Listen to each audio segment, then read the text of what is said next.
Hi guys! For today's video, ako ngayon ay kagawa ng Greek salad. Yan, own version ko to. Yan, so meron tayong mga ingredients dyan. Yan, tomato, feta cheese. Ayan, yung, and then, ayun, naghiwa ako ng red radish. Yan, isa yan sa mga ingredients ko. Tapos meron akong olive, green olive. And then, yan, ang mint, dahon ng mint. Tapos, spring onion, hiniwa-hiwa ko siya maliliit na ganyan. Ayan, so, ayan ang mga ingredients natin para sa aking.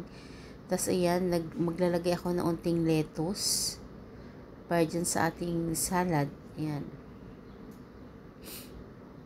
Yan ang ating mga ingredients. And then, meron tayong cucumber. Tapos, hiniwa ko siya maninipis na ganyan. Medyo pahaba. Yan. So, yan guys ang mga ingredients natin sa ating salad. Yan.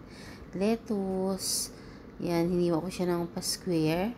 And then, ayan yung ating cucumber. Kunti lang ang lettuce natin. And then, yung cucumber. Parang pantay lang sila kung gaano sila kadami. Ayan. So, yan. Lettuce, cucumber, tapos yung red radish. Yan, hiniwa ko siya ng ang bali isang piraso, hiniwa ko siya ng 4, and then hiniwa ko siya ng maninipis-nipis na ganyan. Yan, so, ayan siya, red radish. Tapos yung green olive. Yan, hiniwa ko rin siya ng paganyan.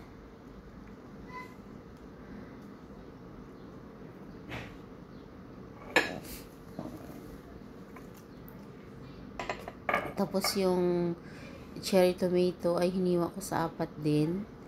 Kasi maliliit na yan siya. Pero hiniwa ko siya ng pa-4. Yung iba ka half lang din dahil maliliit lalo. And then yung spring onion natin na hiniwa-hiwa ko siya ng maliliit na ganyan. Ayan. And then yung ating mint. Dahon ng mint natin. Ayan. Yan siya. Kinalat rin natin dyan sa ating salad. So, yan ang aking version ng Greek salad. Yan, own version ko yan. Ginawa ko, and then maglalagay tayo ng i-mix muna natin siya, and then ilalagay natin yung feta cheese dyan sa ibabaw. Ayan, so mamimix rin niya naman ang feta cheese pagka mamaya pag ihalo na sa with sauce, with dressing. Oo nga po pala guys, lagi